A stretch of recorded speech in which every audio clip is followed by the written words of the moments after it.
Hello Jharkhand, welcome to learners crash education. आज के इस क्लास में डिस्कस करूंगा पीएससी सीरीज का पार्ट नंबर 32। जनरल स्टडीज़ का यह कंप्लीट पैकेज होता है हिंदी में, जिसमें इंपॉर्टेंट डेज और इवेंट्स, कैपिटल एंड करेंसी और आज का स्टेट में हम लोग नागालैंड और मणिपुर को डिटेल में देखेंगे। वही सारे पॉइंट जो कि एग्जाम में बहुत बार आता है। बुक्स एंड अथर का सेक्शन होगा, जनरल नॉलेज, झारखंड जी के, जेपीएससी कॉर्नर में जेपीएससी के प्रीवियस ईयर क्वेश्चन, और एट द 11th आवर हम लोग देखेंगे करंट अफेयर, क्योंकि करंट अफेयर को भी छोड़कर आप लोग को नहीं जाना है। जिस प्रकार से भोजन करने के बाद पानी की आवश्यकता होती है, उसी तरह से आप लोग बोल सकते हैं कि अगर जब तक करंट अफेयर आप लोग नहीं पढ़ते हैं, आपका प्रिपरेशन कंप्लीट नहीं माना जाएगा। वीडियो को एक लाइक जरूर दे दें, पीडीएफ टेलीग्राम से डाउनलोड कर लें। फर्स्ट टाइम आए हो तो चैनल से जरूर जुड़ जाएं और प्ले लिस्ट में विजिट करें। पेपर 1 और 3 से रिलेटेड काफ़ी मैटेरियल मिल जाएगा। पीडीएफ आपका टेलीग्राम पे मिलेगा, चैनल का नेम सर्च करके जुड़ सकते हैं। तो आइए स्टार्ट करते हैं पार्ट नंबर 32। बिना लाइक किए हुए कोई आगे नहीं जाएगा और बहुत सारा चीज़ है डिस्कस करने के लिए, आपको मजा आ जाएगा। 1 घंटा का रहेगा क्लास लगभग। इंपॉर्टेंट डेज और इवेंट्स आज हम लोग जनवरी के कुछ इंपॉर्टेंट डे देखेंगे, क्योंकि आज कुछ वैसा इंपॉर्टेंट डे नहीं था जो कि ज़्यादा रिलेवेंट था। नेशनल टूरिज्म डे कब मनाते हैं? 25 जनवरी को। इंटरनेशनल टूरिज्म डे हम लोग मनाते हैं 27 सितंबर को। 2022 का थीम क्या था बताइए, डिटेल में डिस्कस किया था। रिपब्लिक डे 26 जनवरी को मनाया जाता है, ये ध्यान रखिएगा। बट जो संविधान दिवस है वो 26 नवंबर को मनाया जाता है, ये चीज़ ध्यान रखिएगा। कब से मना रहे हैं हम लोग संविधान दिवस, ये आप लोग से क्वेश्चन है। इंटरनेशनल होलोकॉस्ट डे है, 27 जनवरी को मनाया जाता है। इंटरनेशनल कस्टम डे है 28 जनवरी को। डेटा प्रोटेक्शन डे है 28 जनवरी को। लाला लाजपत राय का बर्थ एनिवर्सरी 28 जनवरी को। वर्ल्ड लेप्रोसी एरेडिकेशन डे 30 जनवरी को है। इसको देखिएगा, इसके लिए लेप्रोसी कुष्ठ रोग होता है, एमडीटी खाओ कुष्ठ मिटाओ, एमडीटी होता है। ओके, चलिए मल्टीपल ड्रग थेरेपी इसका फुल फॉर्म होता है एमडीटी का। और मर्टायर्स डे मनाया जाता है 30 जनवरी। ये महात्मा गांधी जी का मर्टायर होता है ना, उस दिन वो शहीद हो गए थे, उसी के उपलक्ष्य में इसको मनाया जाता है। नाथुराम गोडसे 30 जनवरी 1948 को गोली मारकर हत्या कर दिया था, तो उसका आपको याद होना चाहिए। ओके, तो ये सब पॉइंट देख लीजिएगा। चलते हैं नेक्स्ट स्लाइड पे। और आज का जो स्टेट था आपको पहले ही पता चल गया होगा, नागालैंड और मणिपुर। तो डिटेल में देखते हैं, वो सारे पॉइंट पर ज़्यादा फोकस करेंगे जिस पे क्वेश्चन ज़्यादा आता है, और वे सारे पॉइंट को ज़्यादा डिस्कस नहीं करना है जिस पे क्वेश्चन ज़्यादा नहीं आता है। सबसे पहले देखिए, इसको लैंड ऑफ हॉर्नबिल फेस्टिवल कहा जाता है। यहाँ पे हॉर्नबिल फेस्टिवल सेलिब्रेट किया जाता है नागालैंड में। मैं बताया था कि अरुणाचल प्रदेश और केरला दोनों का स्टेट बर्ड हॉर्नबिल है, बट हॉर्नबिल फेस्टिवल को नागालैंड में सेलिब्रेट किया जाता है। ये दोनों पॉइंट में कंफ्यूजन नहीं होना चाहिए। यहाँ पे कोहिमा इसका कैपिटल है, ऑफिशियल लैंग्वेज इंग्लिश है। नॉर्थ ईस्टर्न जो स्टेट्स हैं उनका जो है आपका ऑफिशियल लैंग्वेज पता होना चाहिए। डायरेक्ट आपसे पूछ देते हैं, बोडो पूछ चुके हैं जैसे एग्जाम में, उसके बाद आपका डोगरी पूछ चुके हैं। ये तो नागालैंड भी में कौन सा ऑफिशियल लैंग्वेज चलता है ये भी पूछ चुके हैं क्वेश्चन अलग अलग एग्जाम में। ये सब पॉइंट पे ध्यान रखिएगा। दूसरा आता है टोटल डिस्ट्रिक्ट, यहाँ पे 16 है। और यहाँ पे स्टेटहुड जो डे बनता है 1 दिसंबर 1963 को फॉर्म हुआ था, तो 1 दिसंबर को मनाया जाता है। भारत का यह 16वां राज्य बना था, ध्यान रखिएगा 1963 की बात किया जा रहा है। यहाँ पे लेजिस्लेटिव असेंबली यानी कि विधानसभा का सीट है 60, लोकसभा है 1 और राज्यसभा भी है 1, तो एक ही है, थोड़ा इंटरेस्टिंग है, इसको ध्यान रखिएगा। ओके ना। और यहाँ पे भी ऐसे राज्यसभा का सीट 1 ही है, तो जहाँ पे 1 होता है वहाँ थोड़ा सा क्वेश्चन आपको पूछ सकते हैं इंटरव्यू में ना, 1 और 2 होता है तो। ओके, और बाकी तो आपका पता ही है, आपका जो राज्यसभा का सीट 6 है और लोकसभा का 14, झारखंड वासी। ओके, उसके बाद देख लीजिएगा स्टेट बर्ड, यहाँ पे ब्लाइलेट ट्रेगोपॉन चलता है, और एनिमल जो है यहाँ पे स्टेट एनिमल मिथुन है। उसके बाद एंटेकी नेशनल पार्क, एंटेकी नेशनल पार्क यहाँ पे है एकमात्र नेशनल पार्क, तो इसको देख लीजिएगा नागालैंड में। बाकी सब पढ़ लीजिएगा, सिंगफन है, उसके बाद पुली बैड्स है, फाकिम है, उसके बाद रंगा पहाड़ वाइल्ड लाइफ सेंचुरी है। ये सब रीड कर लीजिएगा, उतना इंपॉर्टेंट नहीं है, बट एंटेकी नेशनल पार्क इंपॉर्टेंट रहेगा। मेरे पास देखिए ज़्यादा जगह नहीं होता है, इतना ही शॉर्ट स्लाइड में जो है आपको पता करना देना होता है सारा। तो एनपी मतलब नेशनल पार्क होता है, तो इसको इतना ही में बहुत चीज़ मैनेज कर दिया गया है। 11-11-22 देखने को मिला हुआ है, 22 नहीं, यहाँ से 50 से 60 क्वेश्चन यहाँ पे सीख के चले जाएंगे आप। तो सोच सकते हैं कितना यह कॉम्प्रिहेंसिव यह क्लास रहने वाला है आप लोग के लिए। तो हॉर्नबिल फेस्टिवल देख लीजिए, जैसे मैं पहले ही बताया था कि यहाँ पे सेलिब्रेट किया जाता है। ओके, इसको फेस्टिवल भी कहा जाता है नागालैंड में। यहाँ पे 2000 में आपको से सेलिब्रेट कर रहे हैं इसको। ओके ना। झारखंड में फेस्टिवल किसको कहा जाता है, मेरा क्वेश्चन नहीं है, बताइए जरा, झारखंड में फेस्टिवल किसको कहा जाता है। आर्टिकल 371A जो है से बात करता है नागालैंड स्टेट के बारे में, और यहाँ पे 371C है, तो बी कहाँ गया, बी को डिस्कस किया ही नहीं था। 371 जो बी था वह बात करता है आसाम के बारे में, और आर्टिकल जो 371 है वह बात करता है स्पेशल प्रोविजन गुजरात और महाराष्ट्र को लेकर। तो आर्टिकल 370 तो उसको पता होगा, उसको रिपील कर दिया गया था 2019 में। तो अब जो है से आर्टिकल 370 अब नहीं है, जो कि स्पेशल प्रोविजन के बारे में बात करता था जम्मू कश्मीर के। आर्टिकल 371 अगर आया था तो थोड़ा सा ध्यान रख लीजिएगा। आर्टिकल 371 है किसके बारे में, स्पेशल प्रोविजन के बारे में है, यानी कि गुजरात और महाराष्ट्र। आर्टिकल 371 ए जो है नागालैंड के बारे में बात करता है, आर्टिकल 371 बी जो है आसाम के बारे में बात करता है, और आर्टिकल 371 सी जो है मणिपुर के बारे में बात करता है, जो कि यहाँ पे लिखा हुआ है। तो साथ में बता दिया, ध्यान रखिएगा। दीमापुर एयरपोर्ट जो है नागालैंड में है, जो कि सेकेंड वर्ल्ड वार के टाइम में बनाया गया था। सेकेंड वर्ल्ड वार में कब शुरू हुआ था और कब खत्म हुआ था, डेट के साथ बताइए, ठीक है, कि कितना जनवरी को या कितना दिसंबर को या कितना मार्च को कब शुरू हुआ था या कब खत्म हुआ था, कब चला था। तो 1939 से आप लोग 45 से सबको पता रहता है। आप लोग ये बताइए कि किस दिन शुरू हुआ था। Nagaland become first state to bring out HDR report, यानी कि HDR को रिपोर्ट को प्रकाशित करने वाला नागालैंड भारत का पहला स्टेट था। तो एक पॉइंट इंपॉर्टेंट बनेगा, बहुत ही रिसर्च करके जैसे क्वेश्चन लाया गया है, ओके ना। तो आप लोग से एक अपेक्षा है कि एक लाइक और शेयर जरूर कर दीजिएगा, छोड़ के मत जाइएगा, इस पॉइंट को ध्यान रखिएगा, ठीक है, नहीं माफ नहीं करेंगे। उसके बाद देखिए, Nagaland became the first paperless assembly. यहाँ पे मैं आर्टिकल का ज़्यादा यूज नहीं करता हूँ, ध्यान रखिएगा, उसमें थोड़ा बहुत एरर हो सकता है क्योंकि स्पेस कम है यहाँ पे ना, उसको ध्यान रखिएगा। तो फर्स्ट पेपरलेस असेंबली बना है, यानी कि पेपर यहाँ पे काम नहीं होता है। सीएम जो है यहाँ पे, जो कि आर्टिकल 164 के तहत जो है अपॉइंट किए जाते हैं गवर्नर के द्वारा। नागालैंड के देख लीजिएगा, नेफ्यू रिये हैं, और सॉरी सीएम है, और गवर्नर जो है वो है नागालैंड के जगदीश मुखी। आर्टिकल 156 के तहत गवर्नर का अपॉइंटमेंट किया जाता है किनके द्वारा, प्रेसिडेंट ऑफ इंडिया के द्वारा। तो ये सब ध्यान रखिए कुछ पॉइंट। आर्टिकल 164 ये जो है गवर्नर अपॉइंट करते हैं सीएम को। बाकी आर्टिकल 163 भी पहले आपको दिया था, तो वो जो होता है रिस्पॉन्सिबल होते हैं ओके गवर्नर के प्रति। तो ये सारा कुछ दिया हुआ था पहले भी, तो आर्टिकल 163 भी डाला हुआ था। अपॉइंटमेंट आर्टिकल 164 के तहत किया जाता है चीफ मिनिस्टर का गवर्नर के द्वारा। अब आते हैं मणिपुर में, ध्यान रखिएगा। मणिपुर को land of floating national park के नाम से भी जाना जाता है। इसको यहाँ पे पूरा इंडिया का मत बोलिए, पूरा वर्ल्ड का एकमात्र फ्लोटिंग नेशनल पार्क है, इसको ध्यान रखिएगा। कैपिटल यहाँ पे इम्फाल है, और ऑफिशियल लैंग्वेज यहाँ पे मणिपुरी चलता है, ओके मणिपुरी। क्या झारखंड का जो संथाली लैंग्वेज था उसके साथ इसको डाला गया था 8th शेड्यूल में, या फिर पहले का था? आंसर मिल जाएगा, थोड़ा सा दिमाग पे जोर डालिए। टोटल डिस्ट्रिक्ट 16 है। स्टेट हुड डे मनाया जाता है 21 जनवरी को, और 1972 में इसको बनाया गया था। 19वां राज्य बना था भारत का। यहाँ पे लेजिस्लेटिव असेंबली यानी कि विधानसभा की सीटें हैं 60, लोकसभा 2 और राज्यसभा 1। तो एक एक यहाँ पे है, तो इसको ध्यान रखिएगा, ये क्वेश्चन आपसे पूछ सकते हैं। उसके बाद जो बम्बू डांस है, जिसको चेराव के नाम से भी जाना जाता है, यहीं पे मणिपुर में फेमस है। तो अगर पूछ दें आपसे कि बम्बू डांस जो है कहाँ पे परफॉर्म किया जाता है या किस राज्य में फेमस है, तो मणिपुर लगा के आइएगा, छोड़िएगा नहीं तो माफ नहीं करेंगे, ठीक है। इसको चेराव ही बोला जाता है। स्टेट बर्ड यहाँ पे ह्यूम्स फिजेंट देखने को मिलेगा, और स्टेट एनिमल संगई है। उसके बाद किमुल लमजाओ नेशनल पार्क, ये लोकटक लेक में है, ये पॉइंट इंपोर्टेंट रहेगा। वर्ल्ड का एकमात्र फ्लोटिंग नेशनल पार्क है जिसका नाम है KLNP यानी कि किमुल लमजाओ नेशनल पार्क, इसको ध्यान रखिएगा। उसके बाद यहाँ पे एक देखिएगा, थांग एक मार्शल आर्ट है ना, तो थांगटा एक मार्शल आर्ट जो है ये मणिपुर में परफॉर्म किया जाता है। तो पूछेंगे कब से कभी कि थांगटा मार्शल आर्ट कहाँ पे किस नॉर्थ ईस्टर्न स्टेट में फेमस है, तो आंसर मणिपुर होना चाहिए। आर्टिकल 371C जो है बात करता है किसके बारे में, मणिपुर के बारे में। यहाँ पे कुछ इंपॉर्टेंट जो है वाइल्ड लाइफ सेंचुरी है, इसको देख लीजिएगा, इसको पढ़ लीजिएगा, नाम थोड़ा सा टेढ़ा लगेगा, ओके। तो वाइल्ड लाइफ सेंचुरी ज़्यादा इंपॉर्टेंट नहीं है, बट किमुल लमजाओ को मत भूलिएगा ना, किमुल लमजाओ नेशनल पार्क को मत भूलिएगा, ये ज़्यादा इंपॉर्टेंट है। उसके बाद यहाँ पे देख लीजिएगा 71st कंसेशन अमेंडमेंट एक्ट आया था 1992 में, जिसमें मणिपुर को जैसे 8th शेड्यूल में डाला गया था। ये पॉइंट आपके लिए इंपॉर्टेंट रहेगा।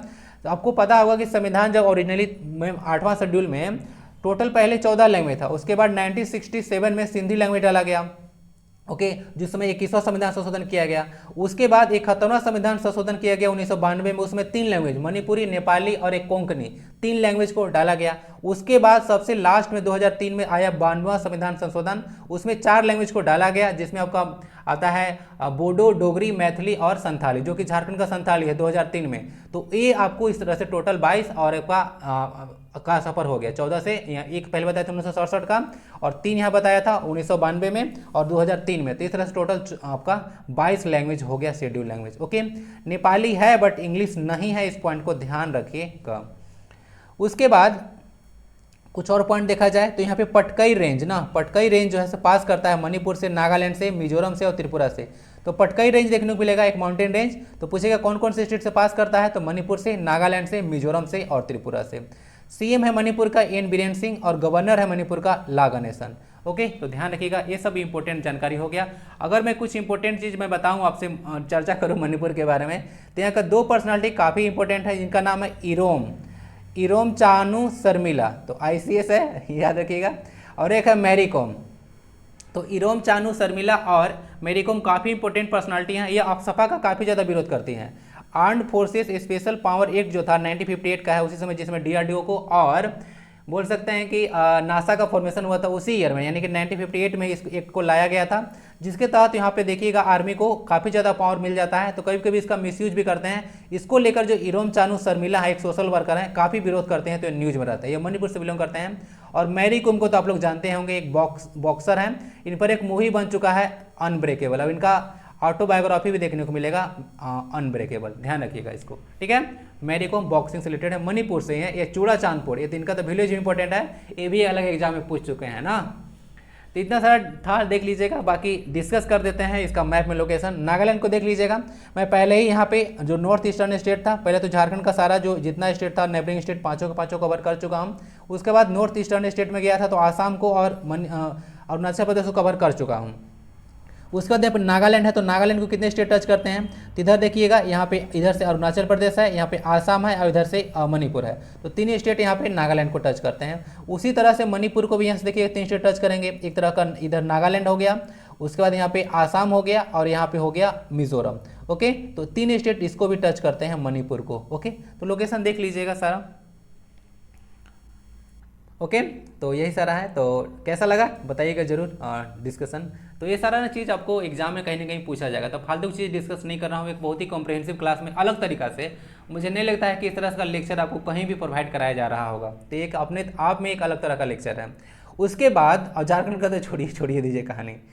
अब देखते हैं इंपॉर्टेंट कंट्री और करेंसी के बारे में। गाम्बिया देखते हैं, आपको डिस्कस किया था कप सिरप को लेकर, ये न्यूज़ में था कि इंडिया का एक कप सिरप था, उसके को लेकर न्यूज़ में था। तो मैं आपसे चर्चा किया था कि नेक्स्ट वीडियो में डाल दूंगा, तो डाल दिया हूँ। फ्रांस भी आया था, वो भी डाल दिया हूँ। ब्रिटेन न्यूज़ में डाल दिया हूँ। नाइजीरिया और हंगरी, बाकी 2 स्लाइड छूट गया हमसे। ओके, मतलब 2 स्पेस छूट गया है। तो देख लीजिएगा इसको, 5 आज कंट्री और इसका करेंसी हम लोग देखने वाले हैं अच्छे से। तो गाम्बिया एक अफ्रीकन कंट्री है, इसमें बांजुल इसका कैपिटल है। करेंसी यहाँ पे गाम्बियन दलासी चलता है, GMD शॉर्ट में इसको लिखा जाता है, इसको देख लीजिएगा। फ्रांस का कैपिटल पेरिस है और यूरोप यहाँ पे करेंसी चलता है। ब्रिटेन यहाँ पे देखिएगा यूरोप में कंट्री है और लंदन इसका कैपिटल है। करेंसी यहाँ पे पाउंड स्टेरलिंग चलता है। यहाँ पे मिस्टेक हो गया है, पाउंड स्टेरलिंग, ये क्या हो गया है, GBP ना यहाँ पे चला गया था, तो इसको देख लीजिएगा, PDF में सही कर दूंगा। पाउंड स्टर्लिंग यहाँ पे करेंसी है। यहाँ पे ब्रिटेन का एग्जिस्ट हुआ था, आपको पता है ना, उसको ब्रेग्जिट के नाम से जाना जाता था, जो कि यूरोपियन यूनियन से बाहर निकल रहा था, उसको ब्रेग्जिट के नाम से जाना जाता है, तो चीज़ याद रखिएगा। बाकी नाइजीरिया अफ्रीका में कंट्री, अबुजा इसका कैपिटल। करेंसी यहाँ पे नायरा चलता है, NGN ना, नाइजीरियन नायरा भी बोला जाता है, शॉर्ट में नायरा ही बोल सकते हैं। करेंसी कोड इसका NG है। हंगरी कैपिटल बुडापेस्ट है और हंगेरियन फोरिएंट चलता है, ये काफ़ी ज़्यादा इंपॉर्टेंट है। हंगरी का करेंसी फोरिएंट और इसका कैपिटल भी ना, हंगरी काफ़ी इंपॉर्टेंट है। गाम्बिया न्यूज़ में काफ़ी रहा है, क्योंकि उस कप सिरप का नाम क्या था, लास्ट ही वीडियो में आपको पढ़ाया था, कप सिरप का नाम क्या था, जिसको लेकर जो है से मतलब इतना विरोध हो रहा था इंडिया, मतलब इंडिया में नहीं, वहाँ पे मतलब न्यूज़ में चल रहा था कि जो है से ये पॉइजनस है चिल्ड्रेन के लिए। तो उस कप सिरप का नाम क्या था, लास्ट में उसका एन था, याद है आपको, बताइए जरा, देखते हैं हम। नेक्स्ट बुक्स एंड ऑथर का सेक्शन देखते हैं। इसका PDF आपको आंसर यहाँ पे नहीं मिलेगा, आंसर वैसे मैच करने का नहीं रहता है। मैं चाहता हूँ कि आप लोग इसको मैच कीजिए और PDF जो डाउनलोड कीजिएगा तो आंसर इसका यहाँ पे मिल जाता है। इस तरह से प्रोवाइड कराया जाता हूँ। PDF सिर्फ और सिर्फ टेलीग्राम पे ही मिलेगा और कहीं पे नहीं मिलेगा, और सारा फ्री ऑफ कॉस्ट है, इसको ध्यान रखिएगा। बाकी हाँ, जो कोर्स है 399 का इंग्लिश और हिंदी का, उसको ज्वाइन कीजिएगा तो पैसा लगेगा। ओके, उसके लिए आप लोग कर सकते हैं कॉन्टैक्ट। तो बुक एंड ऑथर का सेक्शन देख सकते हैं, यहाँ पे ऑन बोर्ड है my years in BCCI, the millennial yogi, a modern day parable about reclaiming one's life, Udaan एक मजदूर बच्चे की, और ब्रूज पासपोर्ट है, travelling in the world as a digital nomads, Jaipal Singh एक रोचक कहानी, और हाउडी मोदी और कोचे कोरबा। यहाँ से 3 बुक जो है झारखंड के पर्सपेक्टिव में है। तो झारखंड का ही बुक यानी कि नेशनल और आपका जो प्रोविंशियल है, सारा बुक यहाँ पे डाला हुआ है। On board my years in BCCI book जो है लिखा गया है बलबीर दत्त के द्वारा, सॉरी ये लिखा गया है रत्नाकर सेठी की द्वारा, तो इसको मैच कर लीजिए। The millennial yogi, a modern day parable about reclaiming one's life, ये लिखा गया है दीपम चटर्जी के द्वारा। उसके बाद उड़ान एक बच्चे के लिखा गया है मिथिलेश तिवारी के द्वारा, और ब्रूज पासपोर्ट जो होता है वो लिखा गया है सावी एंड विद के द्वारा। तो इस क्वेश्चन देख लीजिएगा। बाकी जयपाल सिंह एक रोचक कहानी बलबीर दत्त के द्वारा लिखा गया है, मैच है इसी में है। हौड़ी मोदी भी मैच है शैलेंद्र महतो के द्वारा, और कोचे कोरबा सोलेमन मुर्मू के द्वारा है, ये भी मैच है। तो इस तरह से इसका देख लीजिएगा, आंसर को पीडीएफ में यहाँ पे मिल जाएगा। ये जो डिजिटल नोमैड है ये टर्म अपने आप में काफ़ी इंपॉर्टेंट टर्म है, अगर आपसे पूछ दें तो बताइएगा क्या होता है। तो देखिए होता है डिजिटल नोमैड मतलब क्या होता है, घुमंतु लोग जो एक जगह से दूसरे जगह जाते हैं। तो डिजिटल मतलब क्या होता है, ऑनलाइन तरह से सब चीज़ अगर ऑनलाइन हो जाता है, जैसे कि मान लेते हैं कि मैं यहाँ से बैठा हुआ हूँ और मान लेते हैं कि जो भी यूट्यूब से 100-200 रुपया जो भी आता है, ज़्यादा पैसा नहीं आता है, महीना में 300-400 रुपया आता है, ज़्यादा नहीं आता है। तो यहाँ से क्या करो, अमेरिका से मैं रिमिटेंस ले रहा हूँ, तो मैं यहाँ पे घर बैठे जो है इस जगह से घूम रहा हूँ सब जगह डिजिटल वर्ल्ड में, तो उसी को डिजिटल नोमैड कहा जाता है। घर बैठे बिजनेस करना, अलग अलग जगह पर घूमना फिरना, उसको डिजिटल नोमैड के नाम से जाना जाता है। ओके, एक पॉइंट को याद रखिएगा। बाकी बुक देख लीजिएगा, आंसर आपको पीडीएफ में मिल जाएगा। सेक्शन सेकंड जो कि जनरल नॉलेज का पोर्शन, आइए एमसीक्यू को फॉर्मेट क्वेश्चन देखते हैं। Pandit Kishan Maharaj who belong to Banaras gharana is related to which musical instrument. Pandit Kishan Maharaj जो कि बनारस घराने से बिलोंग करते हैं, घराना आपको पता होगा एक तरह का लीनिएज होता है, तो वो जो है किस म्यूजिक से बिलोंग करते हैं, फ्लूट से, तबला से, बैंजो से, एक तारा से। ये तबला से बिलोंग करते हैं ना। और वाजिद अली खान भी एक याद रखिएगा, वाजिद अली खान ये भी तबला से ही बिलोंग करते हैं, तो बनारस घराना से बिलोंग करते हैं, इनके बारे में याद रख लीजिएगा। ओके, जहाँ से म्यूजिक निकल कर आता है ना वो घराना होता है, अलग अलग तरह के घराना देखेंगे, बनारस घराना, ग्वालियर घराना, दिल्ली घराना, ये सब अलग अलग देखने को मिलेगा, तो तबला से बिलोंग करते हैं। ओके, CU की एक बुक है जिसको अगर इंग्लिश में बोले तो बोला जाता है रिकॉर्ड्स ऑफ वेस्टर्न वर्ल्ड, यानी कि रिकॉर्ड्स, यहाँ पे एस लगेगा, the records of the western world. ये बुक जैसे किस पर लिखा गया है, मार्को पोलो फाहियान, ह्वेन सांग या फिर अब्दुल रजाक। यह ह्वेन सांग के द्वारा लिखा गया बुक है ना, इसको ध्यान रखिएगा। ह्वेन सांग यही CU की बुक लिखे हैं, या फिर records of the western world, दोनों को याद रखिएगा। हो सकता है क्वेश्चन कैसे भी घुमा फिरा के पूछ दें। जो ह्वेन सांग आया था वो हर्षवर्धन के काल में आया था। हर्षवर्धन किस डायनेस्टी से बिलोंग करता था बताइए। इसके द्वारा दो बुक है। ओके, एक बाणभट्ट द्वारा लिखा गया हर्ष चरित्र ना, हर्ष चरित्र और कादम्बरी, ये दो बुक लिखा गया है बाणभट्ट द्वारा, जो कि हर्षवर्धन के दरबार में थे। सॉरी, हर्षवर्धन के दरबार में थे, बाणभट्ट कवि थे, जो कि हर्ष चरित्र और कादम्बरी दो बुक लिखा गया, हर्ष चरित्र और कादम्बरी। और फाहियान चंद्रगुप्त द्वितीय ना, चंद्रगुप्त द्वितीय के काल में भारत आया था, इसको ध्यान रखिएगा। ह्वेन सांग नालंदा में पढ़ने आया था। ओके, ये सब कुछ पॉइंट याद रख सकते हैं। तो ये बुक है ह्वेन सांग, इसका आंसर हो जाएगा। Who among the flowing used cannons in the first battle of Panipat. First battle of Panipat आपको याद है किसके बीच में हुआ था, बाबर, अकबर, इब्राहिम लोदी या फिर हेमू। आंसर इसका हो जाएगा बाबर। अकबर का तो कहानी ही नहीं, क्योंकि फर्स्ट बैटल ऑफ बात किया जा रहा है पानीपत, तो कौन कौन सा ऑप्शन इलिमिनेट हो जाएगा, अकबर हो जाएगा और हेमू हो जाएगा। हेमू तो थर्ड में आया था। ओके ना, तो देखिए जो फर्स्ट बैटल था उसमें बाबर और इब्राहिम लोदी के बीच में वार हुआ था, तो उसमें कैनन यानी कि तोप का प्रयोग किया गया था प्रथम बार, इसको ध्यान रखिएगा। तो वह किया था बाबर, क्योंकि इब्राहिम लोदी जो है बुरी तरह से हार गया था उसमें। आपको पता होना चाहिए कि लोदी डायनेस्टी जो था दिल्ली सल्तनत का अंतिम जो है डायनेस्टी था। आपको बताया था गुलाम था, खिलजी था, तुगलक था, सैयद था, उसके बाद लोदी आया था। आपको पता होना चाहिए ये सब जो है से दिल्ली सल्तनत का आपको देखने को मिलेगा, जो बोल सकते हैं कि एक तरह का जो डायनेस्टी था। तो टॉप 1 2 3 4 5 याद रखिए, ऑर्डर में लगाने के लिए भी आ जाते हैं। गुलाम मुमलुक डायनेस्टी के नाम से भी जाना जाता है, खिलजी, तुगलक, उसके बाद सैयद और लोदी। टी जो है ना, टी से थर्ड पे आता है, थोड़ा सा याद रखिएगा। टी जो है जो तुगलक होता है वो थर्ड पे आता है। कुछ पॉइंट ऐसा याद रखिए ताकि अगर एग्जाम में भूल भी जाएं तो कम से कम उसको कनेक्ट करके क्वेश्चन बन जाना चाहिए। तो टी जो होता है 3 या 3 नंबर पे आता है, ये पॉइंट को थोड़ा सा याद रखिएगा। मैं कोई चीज़ याद करके ऐसे ही रखता हूँ, कोई भी मेरा कहीं पे नोट्स नहीं है, जो है माइंड में, मैं कोई चीज़ को ना माइंड में सेट करने का प्रयास करता हूँ, लिख में कोई चीज़ नहीं रखता हूँ। तो देख लीजिएगा, तो यहाँ पे इसका आंसर बाबर हो गया। 1526 में यह हुआ था, बाबर और हुमायूं के बीच में, सॉरी बाबर और इब्राहिम लोदी के बीच में फर्स्ट बैटल ऑफ पानीपत ना, इसको ध्यान रखिएगा। तो सब चीज़ तो बता दिया या। तो इब्राहिम लोदी अंतिम बादशाह था। लोदी डायनेस्टी का कभी कभी पूछ देते हैं आपसे, क्योंकि आपको बाबर के साथ लड़ाई हुआ था ना, तो पूछ देते हैं आपसे कि अंतिम बादशाह कौन था, तो यह हो गया इब्राहिम लोदी। बहलो लोदी फाउंडर था लोदी डायनेस्टी का, उसके बाद सिकंदर लोदी और उसके बाद इब्राहिम लोदी। ओके, तो BSI बन गया। चलिए आज काफ़ी ज़्यादा बुक देखने को मिलेगा, तो कुछ बुक नेम है और उसका ऑथर का नेम है। ट्रेन टू पाकिस्तान है, आई डेयर है, नरेंद्र मोदी, पर्सन का नाम नहीं है, यह बुक का नाम है, और माई ट्रूथ। लगाइए जरा टिक। ट्रेन टू पाकिस्तान तो मैं बहुत बार बता चुका हूँ, अगर याद नहीं आ रहा होगा तो एक और बुक का नाम बताता हूँ, द कंपनी ऑफ वीमेन। ये भी बुक इन्हीं के द्वारा लिखा गया है, तो वह है खुशवंत सिंह। उसके बाद आई डेयर कौन है, तो आई डेयर किरण बेदी जी है ना, किरण बेदी जी हैं, फर्स्ट IPS ऑफिसर थी फीमेल। उसके बाद नरेंद्र मोदी जी पर एक बुक लिखा गया है ज्योति पुंज के द्वारा, ओके। और माई ट्रूथ लिखा गया है इंदिरा गांधी के द्वारा। माई ट्रूथ और इटर्नल इंडिया, ओके ना, माई ट्रूथ और इटर्नल इंडिया, दो बुक लिखा गया है इंदिरा गांधी के द्वारा, याद रखिएगा। इनके काल में 25 जून 1975 से 21 मार्च 1977 तक जो है इमरजेंसी लगा दिया गया था, जो कि टोटल 21 मंथ तक लगा था, ओके ना। चलिए ये सब देख लीजिएगा। तो 1 का चला गया B, 2 का C, ऑप्शन बी इसका आंसर हो जाएगा। PDF में आंसर मिल जाता है, और ये सारा जो स्लाइड होता है ना टेलीग्राम पर इमेज के फॉर्मेट में आपसे शेयर करता हूँ, ताकि आप लोग देखते रहें तो याद रहें, क्योंकि PDF कितना पढ़िएगा, तो ये सब कुछ इंपॉर्टेंट चीज़ है, तो ध्यान रखिएगा।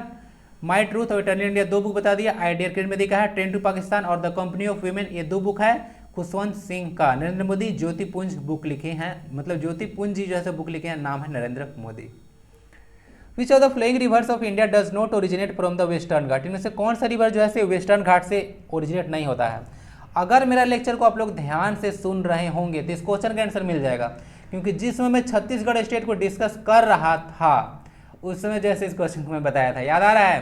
तो सारा रिवर कावेरी हो, गोदावरी हो, कृष्णा हो, महानदी, इतना रिवर हो, सारा वेस्टर्न घाट से निकलता है, बट महानदी जो है छत्तीसगढ़ से निकलता है, आपको बताया था।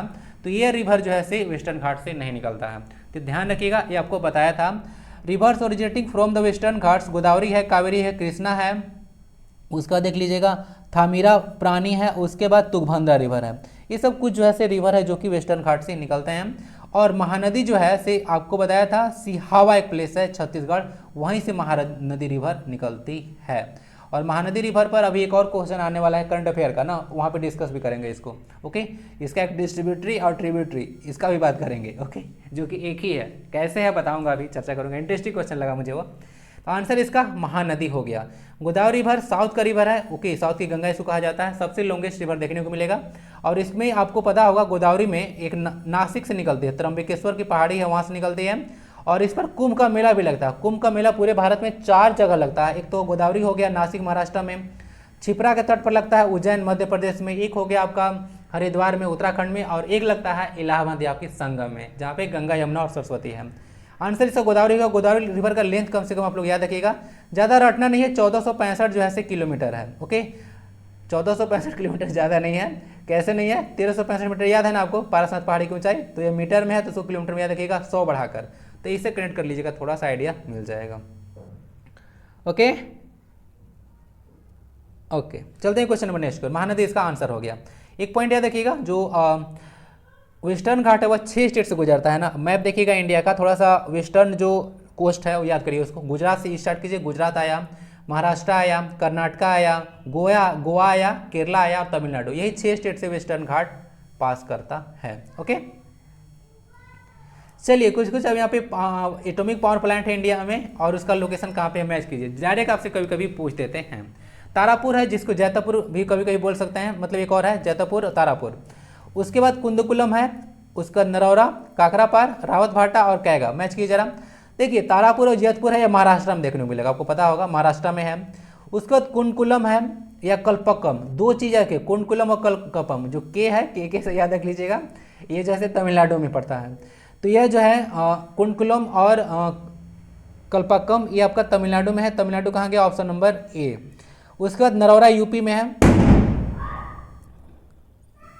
नरौरा यूपी में है, बच्चे भी एंजॉय कर रहे हैं, टेंशन नहीं लेने का।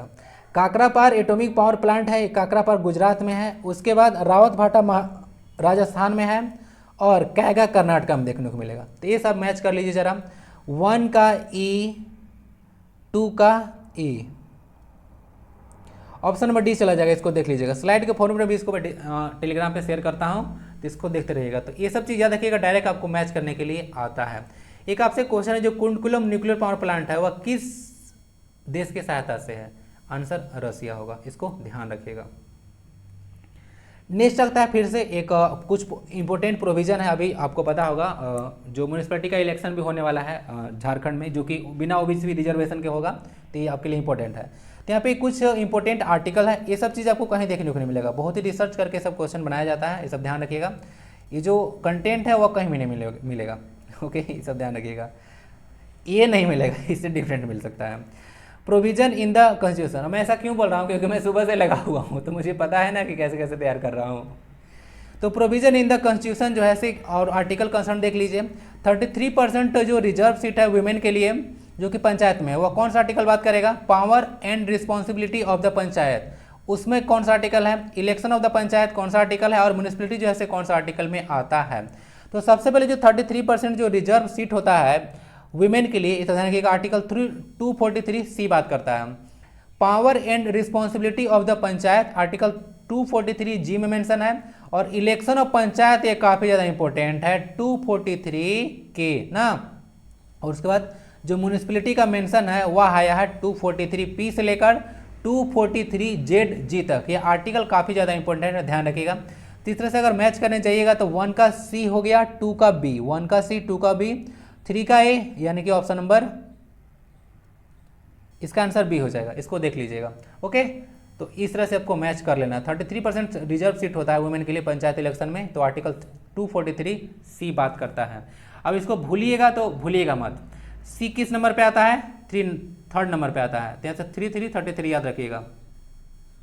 ओके ना, एक चीज़ बहुत ज़्यादा इंपॉर्टेंट है, इसलिए मैं बोलता हूँ कि आप लोग जो है भूलिएगा मत। और पंचायत का जो इलेक्शन ऑफ पंचायत जो होता है उसको भी भूलिएगा मत, आर्टिकल 243।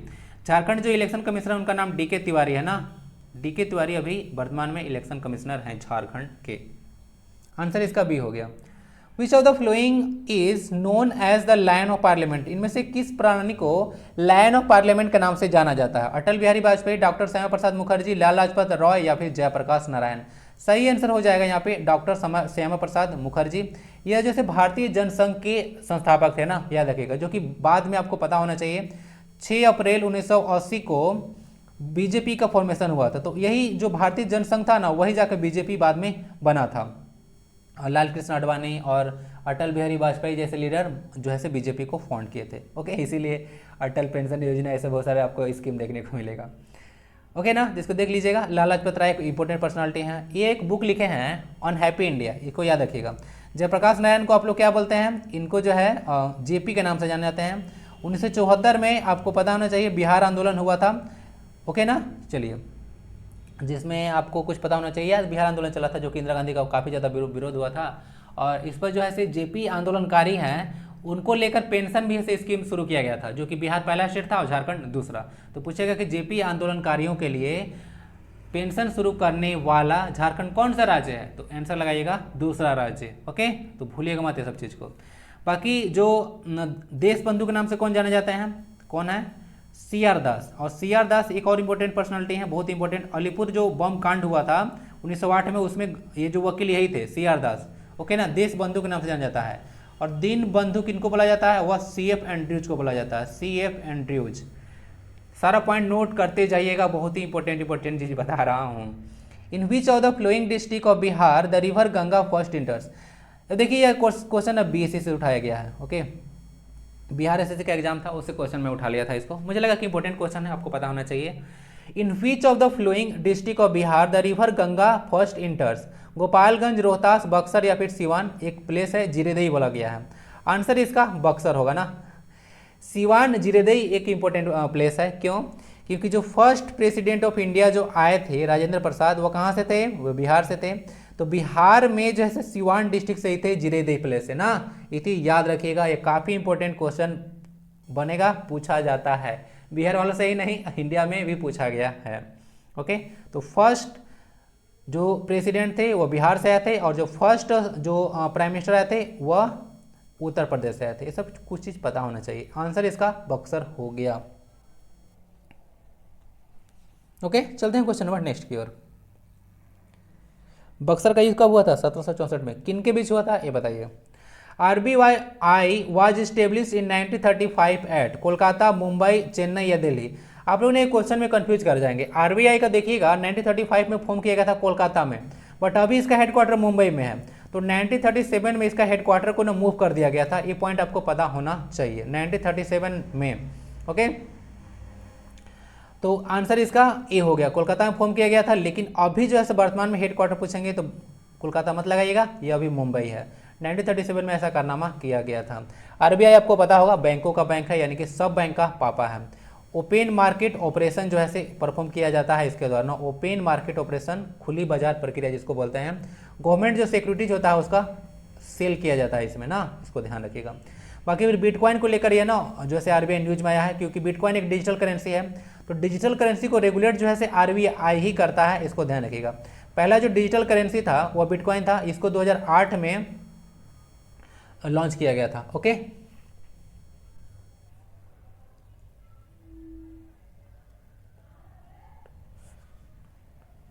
आंसर इसका ए हो गया। याद कर रहा था कि बिटकॉइन को जो है जैसे किसके द्वारा लॉन्च किया गया 2008 में, इनका नाम था सतोशी नाकामोटो ना, यही याद कर रहा था, सतोशी नाकामोटो, यही जो है बिटकॉइन को क्रिएट किया था 2008 में। पहला डिजिटल करेंसी था। डिजिटल करेंसी को लेकर अभी काफ़ी न्यूज में चल रहा है, तो आपसे कंप्यूटर में भी क्वेश्चन हो सकता है पूछ दे, तो तैयार रहिए भाई। कोलकाता आंसर हो गया, लेकिन अभी हेडक्वार्टर मुंबई में है। किलोवाट आवर किसका एक यूनिट है? पावर का, एनर्जी का, मोमेंटम का या फिर करंट का? सही आंसर इसका हो जाएगा एनर्जी, किलोवाट आवर। अगर आपसे चर्चा करें 1 किलोवाट आवर, तो देखिए अब लोग सोचते हैं ना कि वाट लगा है तो इसको पावर लगा दें, गलत हो जाएगा ये क्वेश्चन। देखिए आप लोग अगर पता होगा तो इंपॉर्टेंट है, मतलब इजी है, नहीं तो ये हार्ड बन जाता है, क्योंकि वाट देख सब लोग सोचते हैं ना कि इसको पावर का लगा दिया जाए। बट ये क्वेश्चन बहुत बार पूछा गया है, आप लोग प्रीवियस ईयर उठा कर देख लीजिए, क्वेश्चन ईजी है बट बहुत बार पूछा गया है, बहुत ही बार। कुछ कुछ क्वेश्चन ईजी होते हैं बट वो बहुत बार पूछा जाता है। तो 1 किलोवाट आवर घंटा में कितना होगा? 3.6 इंटू 10⁻6 जूल होता है। 10⁻6 को मेगा बोलते हैं, तो इसको मेगा जूल भी कहीं कहीं बोला जाता है। फॉर्मूला यह देखिएगा, आपको बताया था P = E/T होता है। तो अगर ज़्यादा अंदर में जाकर पूछें तो पावर का यूनिट होता है वाट, एनर्जी का होता है आपका जूल, और होता है आपका सेकेंड। तो जो वाट सेकेंड आता है, यानी कि पावर में जब टाइम से मल्टीप्लाई हो जाता है, जो कि देख सकते हैं यहाँ पे किलो वाट, वाट में टाइम से मल्टीप्लाई है, तो यहाँ पे क्या बन जाता है? यह एनर्जी बन जाता है, इसको ध्यान रखिएगा। ओके, चलिए, बट जूल पर सेकेंड, जो वाट आता है, वाट पावर का यूनिट, वह जूल पर सेकेंड के बराबर होता है। मोमेंटम क्या होता है? P = mass into velocity, kg metre पर सेकंड इसका यूनिट हो गया। करंट का ऐसा यूनिट हो गया एम्पियर। ओके ना, इसको देख लीजिएगा, कूलम पर सेकंड आएगा करंट। आंसर इसका एनर्जी हो गया। सारा का सारा इसमें स्केलर क्वांटिटी है, मोमेंटम को छोड़कर ना। Momentum P = mass into velocity होता है, एक वेक्टर क्वांटिटी है। 1 mole of oxygen atoms contain dash atom of oxygen. देखिए यहाँ पे ना एक क्वेश्चन आपको फंसाने के लिए बोला गया है, कोई भी एटम हो ना, 1 मोल अगर पूछेगा तो उसका वैल्यू एवोगैड्रो नंबर के बराबर होता है।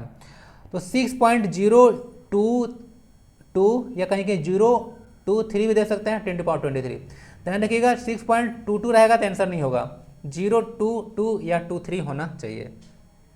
इसको एवोगैड्रो नंबर के नाम से भी जाना जाता है। तो ये इसका वैल्यू इतना ही होता है। तो कोई भी 1 मोल ऑफ हाइड्रोजन बोलेगा या ऑक्सीजन बोलेगा या कोई भी आपका मेटल या नॉन मेटल या एलिमेंट बोल दे, आंसर आपको इतना ही लगाना है। ओके, इसको ध्यान रखिएगा। जो अमाउंट ऑफ सब्सटेंस होता है ना, अमाउंट ऑफ सब्सटेंस, उसका ऐसा यूनिट होता है आपका मोल, इसको ध्यान रखिएगा, अमाउंट ऑफ सब्सटेंस का। सेक्शन 3 में झारखंड जीके को डिस्कस करते हैं। Which of the following is the major crop of Jharkhand? Jharkhand का मेजर क्रॉप कौन है? तो यह आपको बताने की आवश्यकता नहीं है, धान जो है से इसमें मेजर क्रॉप है यहाँ पे पैडी। पैडी के लिए अगर आइडियल कंडीशन आपसे बात करें तो 25 से 35 डिग्री सेल्सियस नॉर्मल टेम्परेचर होना चाहिए इसके लिए, और 100 से 120 सेंटीमीटर इसको बारिश करवा दीजिए भाई, धान अच्छा हो जाएगा। झारखंड में देखिएगा धान का जो सबसे ज़्यादा प्रोडक्शन होता है वह सिंहभूम वाले रीजन में होता है, और जो चना का होता है, ग्राम का, वह होता है पलामू डिस्ट्रिक्ट। तो पलामू डिस्ट्रिक्ट में सबसे ज़्यादा चना होता है। और यहाँ पे एक चीज़ और बताया था, ग्रेफाइट के लिए फेमस है कौन? पलामू डिस्ट्रिक्ट। तो सब ध्यान रखना है। तो पैडी यहाँ का मुख्य आहार है, उसके बाद गेहूँ बोल सकते हैं, उसके बाद दाल आता है, सब कुछ मुख्य यहाँ पे फसल है। Okay, what is the IUCN status of Asian elephant? Elephants Maximus का नाम है, पता होगा। एशियन एलिफेंट का आपको बताया था कि एशियन एलिफेंट झारखंड का स्टेट एनिमल है, जिसका साइंटिफिक नेम एलिफेंट्स मैक्सिमस है। तो इसका IUCN स्टेटस क्या है? थोड़ा सा क्वेश्चन को टफ बना के मैं दे रहा हूँ। Critically endangered, list concern, endangered या फिर नन ऑफ द, यह ना इंडेंजर कैटेगरी में देखने को मिलेगा। IUCN का जो लिस्ट है उसमें इंडेंजर कैटेगरी में यह आता है। पॉइंट अब है IUCN। इतना सारा ऑर्गेनाइजेशन है ना, देखिए आप लोग थोड़ा सा तैयारी ना अच्छा से कीजिए। मुझे ही बहुत सारी चीज़ याद नहीं रहता। जीएस का पर्सन इतना वास्ट ही है ना, इतना वास्ट ही है कि बहुत सारी चीज़ तो मैं भी भूल जाता हूँ। आयुषीन, देखिए आज मुझे सब पढ़ाना था ना, तो आज फिर से मैं सब रिकॉल किया था और सब उसके बाद जो है फिर से मैं पढ़ा रहा हूँ। तो यह जो है 1948 में इसको फॉर्म किया गया था आईयूसीएन को, और इसका ग्लैंड स्विट्जरलैंड में इसका हेडक्वार्टर देखने को मिलेगा। ओके, ग्लैंड स्विट्जरलैंड, ग्लैंड या स्विट्जरलैंड में ही जगह है। तो IUCN stands for international union for conservation of nature and natural resources, यही फुल फॉर्म होता है। एलिफस मैक्सिमस यानी कि जो झारखंड का स्टेट एनिमल है उसका आईयूसीएन स्टेटस याद रखिएगा इंडेंजर्ड कैटेगरी में आता है। बाकी अभी ग्रेट इंडियन बस्टर्ड भी न्यूज में आया था, आपको पता होगा, तो वो भी डाला गया है। The new logo of Jharkhand was adopted on, नया लोगो जो है से कब आया था, ये देखिए नया लोगो है, तो कब इसको अडोप्ट किया गया था, यह किया गया था 14 अगस्त 2020 को, 15 अगस्त को नहीं था, डेट को ऐसा जानबूझ के मैं डाला हूँ। सारा क्वेश्चन देखिए मैं खुद से जो है से तैयार करता हूँ ना, कहीं से कॉपी पेस्ट नहीं मिलेगा। क्वेश्चन हाँ मिल सकता है आपको कहीं पे, बट सेम चीज़ नहीं मिलने वाला है। ओके, सब खुद से बनाया गया है, तो मेरा इस पर ना कॉपीराइट है, ठीक है, कॉपीराइट लगा दूंगा। विच फेस्टिवल, हाँ इसके बारे में देख लीजिएगा, सारा चीज़ इसको डिटेल में एक बार चर्चा कर लूँगा, पूरा लोगो जो है डिस्कस कर दूंगा एक बार, तो सारा चीज़ को देख लीजिएगा, आपको पता होगा बहुत सारा चीज़। तो इसको एक डिस्कस करना भी एक अपने आप में टॉपिक है, ये जो इसका है। बस अभी मैं ये बता दे रहा हूँ कि 14 अगस्त 2020 को इसको जैसे अडॉप्ट किया गया था। ये कंप्लीट टॉपिक बन जाएगा, 10-15 मिनट इसको डिस्कस करना पड़ेगा, पूरा लोगो पर जाइएगा तो पलाश के पुल है, हाथी है, सब चीज़ देखने को मिलेगा। Which festival is celebrated in the Jharkhand during the black moon of the month of Kartik, अभी मनाया जी आप लोग। ये जैसे वंदना फेस्टिवल होता है, यह कार्तिक अमावस्या को मनाया जाता है। कार्तिक अमावस्या को झारखंड बोली पूरे भारत में एक और फेस्टिवल मनाया जाता है, पता है, दिवाली। दिवाली भी कार्तिक अमावस्या को ही मनाया जाता है, इसको ध्यान रखिएगा। बाकी जावा फेस्टिवल आपको पता होगा, गुड फर्टिलिटी और बेटर हाउस होल्ड के लिए मनाया जाता है, ताकि जो है फसल का उत्पादन अच्छा हो, और चाहते हैं कि घर में सुखी शांति, मतलब सुख शांति बना रहे, उसके लिए। टूसू फेस्टिवल पौष महीने में मनाया जाता है ना, टूसू फेस्टिवल पौष से मनाया जाता है, टूसू कन्या द्वारा, इसके पीछे बहुत लंबा चौड़ा कहानी है। और सरहुल फेस्टिवल तो सबसे ज़्यादा इंपॉर्टेंट है, अभी तो निकल रहा था मेरे मुँह से। ये जो है चैत्र महीने में मनाया जाता है, इसमें साल वृक्ष की पूजा किया जाता है। साल वृक्ष का साइंटिफिक नेम सोरिया रोबस्टा होता है। चलते हैं क्वेश्चन नंबर 5 की ओर।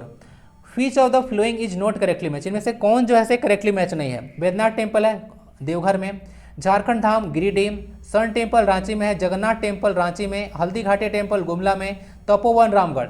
और देखिए मैं यहाँ पे जो क्वेश्चन डिस्कस कर रहा हूँ, एग्जाम डे टू एग्जाम में ऐसा क्वेश्चन नहीं आने वाला है, क्योंकि मैं जब क्वेश्चन बनाता हूँ तो एक स्लाइड में जो है मैं 5 से 6 क्वेश्चन डाल देता हूँ, जबकि क्वेश्चन एग्जाम में आपका 4 ही रहेगा, उसको टेंशन मत लीजिएगा।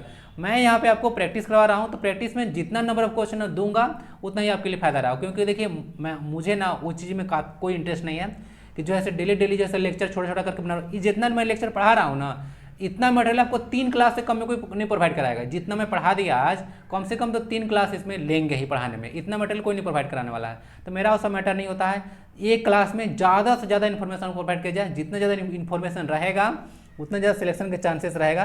तो यानी कि information directly proportional to selection होता है, तो इसलिए इतना सारा ऑप्शन देखने को मिलेगा। तो उसमें ई फॉर बर्ड्स मत रखिएगा, इसलिए सब मैं बोल रहा हूँ।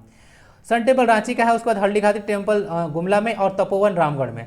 इनमें से कौन जो है सुमेलित नहीं है, आंसर इसका एफ होगा। तपोवन रामगढ़ नहीं, ये भी देवघर ही में देखने को मिलेगा। बाकी एक कन्फ्यूजन वालों को पॉइंट होगा, झारखंड धाम और बाबा धाम। बाबा धाम को बैद्यनाथ धाम के नाम से भी जाना जाता है। तो झारखंड धाम एक टेम्पल है गिरिडीह में, तो उससे कन्फ्यूज मत कीजिएगा। बैद्यनाथ धाम देवघर में है, ये जो है से बोलबम है, 12 जो ज्योतिर्लिंग उनमें से एक आता है ना, इसको ध्यान रखिएगा। सन टेम्पल रांची में है, आपको डिस्कस किया था, याद कीजिए। उसके बाद जगन्नाथ टेम्पल भी एक रांची में है, ये भी याद रखिए। और हल्दी घाटी जो है गुमला में है, और तपोवन देवघर में बता दिया। जो ये हल्दी घाटी देखने को मिल रहा है झारखंड में गुमला में, ये काफ़ी इंपॉर्टेंट प्लेस है। आपको अगर याद होगा तो रक्सला डायनेस्टी और जो पलामू का जो रक्सला डायनेस्टी है और जो नागवंशी था, उनके बीच बहुत भीषण लड़ाई हुआ था, जिसको कोराम्बे में, तो कोराम्बे या प्लेस जैसे गुमला में ही है, तो कोराम्बे को हल्दी घाटी ऑफ झारखंड कहा जाता है। यह क्वेश्चन बहुत ही ज़्यादा इंपॉर्टेंट है। तो डायनेस्टी जिसके बीच लड़ाई हुआ था कौन था, रक्सला डायनेस्टी, पलामू और गढ़वा दोनों में था रक्सला डायनेस्टी, और नागवंशी। ओके, फनिमगोटा फाउंडर थे इसके, पता होना चाहिए। तपोवन यह रामगढ़ में नहीं है, यह देवघर में है। ओके, बाकी कुछ है यहाँ पे आज या कुछ है। जो जगन्नाथ टेम्पल है 1691 में इसको बनाया गया था रांची में, ये किया गया था नागवंशी किंग ठाकुर एनिसा। ये पर्सन इंपॉर्टेंट है, एनिसा के द्वारा सन टेम्पल बनाया गया था, सॉरी जगन्नाथ टेम्पल बनाया गया था। जो सन टेम्पल रांची का है, यह डिजाइन किया गया था, याद है उनको, कालिया नाम था SRN कालिया, इनका नाम था SRN कालिया, तो इन्हीं के द्वारा यह डिजाइन किया गया था।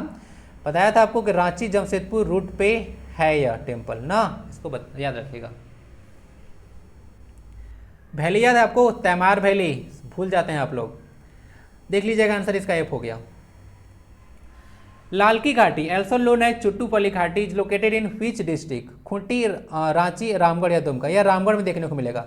जो टिकायत उमराव से देखने को मिलेंगे, वह जो पर्सन है वह यहाँ से ऐसे स्वतंत्रता की लड़ाई लड़ रहे थे 1857 में, आपको पता होना चाहिए। बाद में उनको फांसी दे दिया गया था। तो टिकायत उमराव से यही रीजन से बिलोंग करते हैं। तो लालकी घाटी, जिसको चुट्टूपल्ली वैली के नाम से भी जाना जाता है, घाटी बोलते हैं वैली को। चलिए, और रामगढ़ में यह प्लेस देखने को मिलेगा, इसको ध्यान रखिएगा। पतरातू वैली पूछेंगे तो ये भी याद रखिएगा, रामगढ़ में। बाकी रजरप्पा वाटरफॉल, रजरप्पा जो है से यहाँ पे देखने को मिलेगा वाटरफॉल, जो कि जो है से दामोदर और भीरा रिवर के कॉन्फ्लुएंस पे है।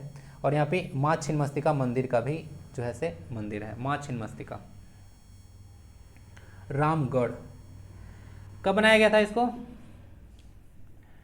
2007 में, 12 सितंबर 2007 को। 24वां जिला था, 23वां खुट्टी था ना, ध्यान रखिएगा, वो भी 12 सितंबर 2007 को ही बनाया गया था।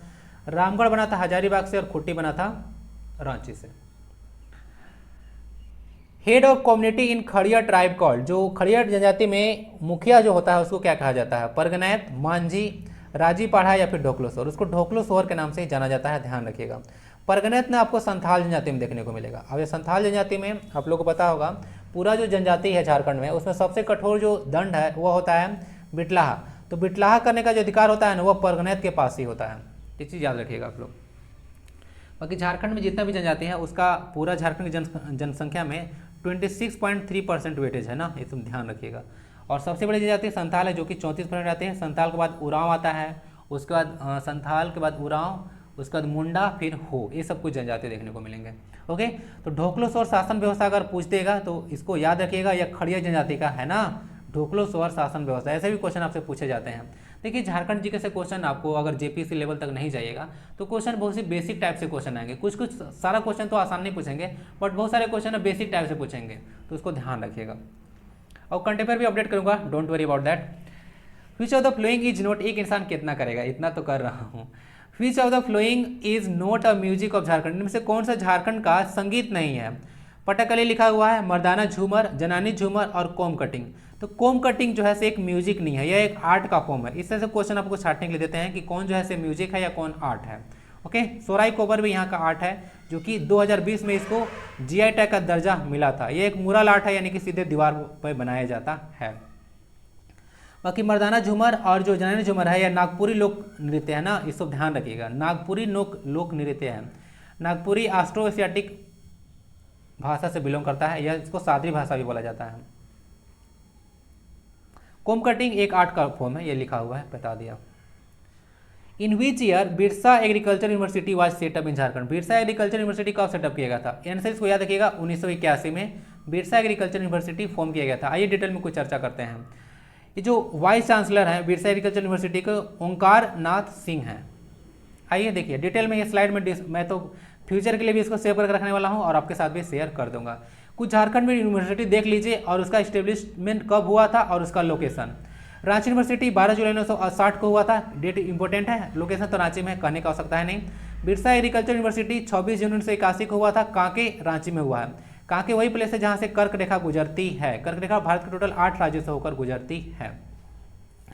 और कांके में मनोचिकित्सा जो है से आपको अस्पताल भी है ना, याद रखिएगा, वही कांके। विनोबा भावे यूनिवर्सिटी 17 सितंबर 1992 को फॉर्म किया गया था, हजारीबाग में देखने को मिलेगा।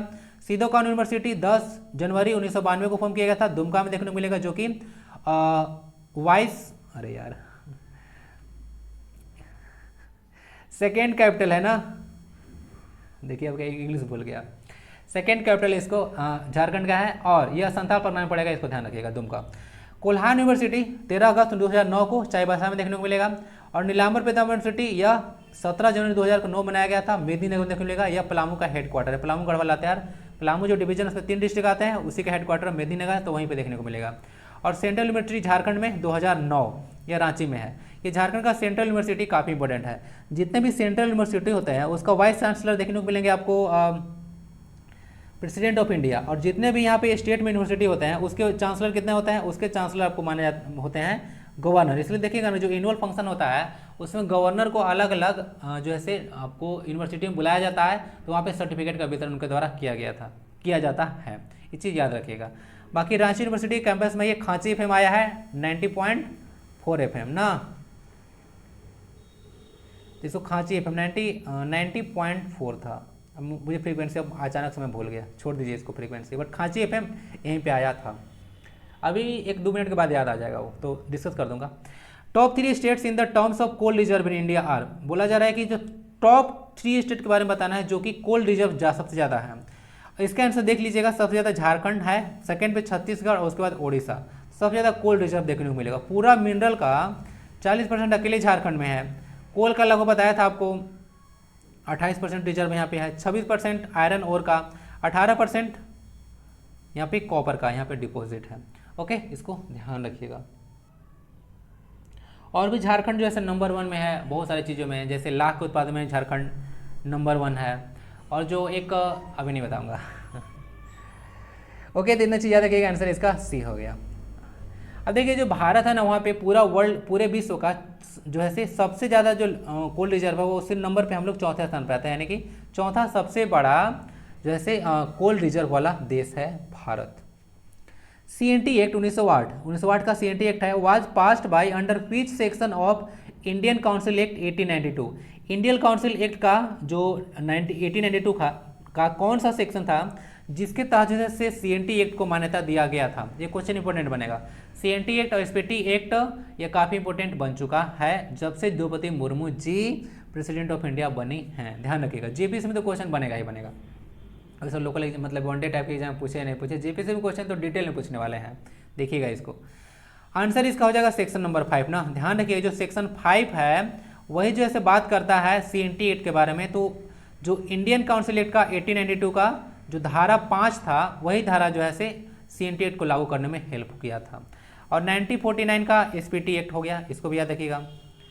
ओके, और विल्किंसन रूल्स आया था, कहाँ पे आया था बताइए जरा, 1837 का था विल्किंसन रूल्स। ये सब कुछ पॉइंट याद रख सकते हैं। बाकी जो आप लोग को मैं एक क्वेश्चन और डिस्कस किया था कि जो बिहार राज्य पुनर्गठन अधिनियम था उसका कौन सा सेक्शन जो है झारखंड राज्य की स्थापना के बारे में बात करता है, तो उसका सेक्शन 3 था ना। ये भी क्वेश्चन इंपॉर्टेंट है। तो उसमें टोटल देखा था 10 सेक्शन था, तो उसमें जो तीसरा सेक्शन था वही जैसे झारखंड राज्य की स्थापना के बारे में बात करता है। बिहार राज्य पुनर्गठन अधिनियम जो था उसका सेक्शन 3 वो झारखंड राज्य के स्थापना के बारे में बात करता है। बिहार का कितना लैंड हम लोग लेकर जो है झारखंड को बना है, ये जरा बताइएगा क्वेश्चन कुछ और देखिए यहाँ पे। देखिए ना, आज का जो क्लास है ना, मैं कोई भी क्लास होता है ना बहुत ही डिटेल में आपका जाता है, तो थोड़ा सा आपको ना पैसेंस रख के ही देखना पड़ेगा। ये जो ब्लूप्रिंट तैयार किया गया था किसका, CNT एक्ट का, वह J.H. हॉफमैन के द्वारा तैयार किया गया था। और इस एक्ट में 19 चैप्टर और 271 सेक्शन हैं। An introduction to Santhali language, the first book of Santhali, जो पहला बुक था, उपन्यास के बारे में नहीं बात कर रहा हूँ, ये पहला बुक है, वह किनके द्वारा लिखा गया था, J. फिलिप्स के द्वारा, E.L. पाकसुले, कैम्बेल या फिर P.O. बोर्डिंग। J. फिलिप्स के द्वारा लिखा गया है an introduction to Santhali language. Okay, इसको ध्यान रखिएगा। संथाली भाषा ऑस्ट्रो एशियाटिक ग्रुप से बिलोंग करता है, इसको ध्यान रखिएगा। और इसके लिए तो बहुत दिन हो गया, बता देता हूँ। ओल चिकी लिपि है इसके लिए, जो कि रघुनाथ मुर्मू के द्वारा डेवलप किया गया है, और इनको गुरु गोमके के नाम से आप लोग जानते हैं, रघुनाथ मुर्मू। J. फिलिप्स लिखे हैं an introduction to Santhali language. Which quality of silk is, यही इसीलिए वहाँ नहीं बता रहा था। Which quality of silk is mainly produced in Jharkhand. देखिए, और इस जो सिल्क है उसका जो झारखंड है वो लीडिंग प्रोड्यूसर है इंडिया में। Mulberry silk, tussar silk, muga silk या फिर इरी सिल्क। आंसर इसका टसर सिल्क हो जाएगा। टसर सिल्क जो है झारखंड में, आपको बताया था कि जो झार क्राफ्ट आया था सिल्क प्रोडक्शन के लिए, झार क्राफ्ट, तो ये झारखंड कब लाया गया था, 2006 में। तो ये जो है टसर सिल्क के उत्पादन में नंबर 1 है झारखंड, और यह टसर सिल्क का मुख्य उत्पादक बोल सकते हैं झारखंड है। तो टसर सिल्क याद रखिएगा। आपसे क्वेश्चन पूछा था तो आंसर आपको मिल गया होगा। सेक्शन 4 में हम लोग JPC कॉर्नर से कुछ क्वेश्चन देखते हैं। लंगड़े क्या है? एक तरह का, ये जो है एक प्रकार का नृत्य है। आप लोग लंगड़ी खेलते भी हैं शायद, मुझे याद नहीं आ रहा है, बट लंगड़ी शायद कुछ गेम भी होता है, आधा पैर को बांध दिया जाता है गमछा से या कुछ रस्सी से, और उसके बाद आदमी लोग चलता है, तो उसको लंगड़ी बोला जाता है। तो एक डांस का फॉर्म होता है, इसको ध्यान रखिएगा। एक प्रकार का नृत्य है झारखंड में।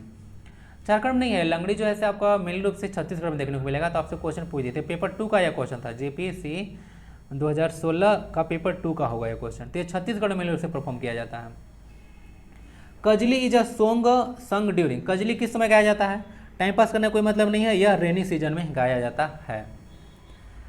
Tanginath was a centre of, Tanginath आपको पता होगा कहाँ पे है? तो टांगीनाथ जो है से कहाँ, गुमला में है या फिर दुमका में है? गुमला में देखने को मिलेगा। तो ये जो है से कहाँ पे है? यह पशुपत संप्रदाय से रिलेटेड है, यानी कि शिव जो के उपासक होते हैं उनसे रिलेटेड है ना, पशुपात्य बोला जाता है उसको। ओके, तो टांगीनाथ, यहाँ पे टांगी लगा हुआ है, जो कि एक ऐसा आयरन है जो कि कभी रस्ट फ्री है, रस्ट लगता ही नहीं है, तो इसको टांगीनाथ धाम के भी नाम से यहाँ फेमस है। तो ध्यान रखिएगा, यह गुमला में पड़ेगा। Okay, a social institution called Dhumkuria belongs to which type, ये तो पता होगा, इसको उरांव का यह होता है ना, धूमकुड़िया एक युवा गृह होता है, डॉर्मेट्री। उरांव जनजाति आपको पता होगा, बोला जाता है ये जो है इन लोग का कुड़ुक भाषा है। तो ये जो है द्रविडियन फैमिली से बिलोंग करता है, और इन लोग के बारे में कहा जाता है कि लोग साउथ इंडिया से आए थे।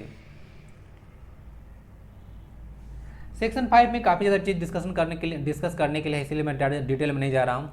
चलिए, अब तो सबसे इंपॉर्टेंट क्वेश्चन आता है। ये क्वेश्चन तो नेशनल छोड़िए, झारखंड के परस्पेक्टिव में काफ़ी इंपॉर्टेंट रहेगा।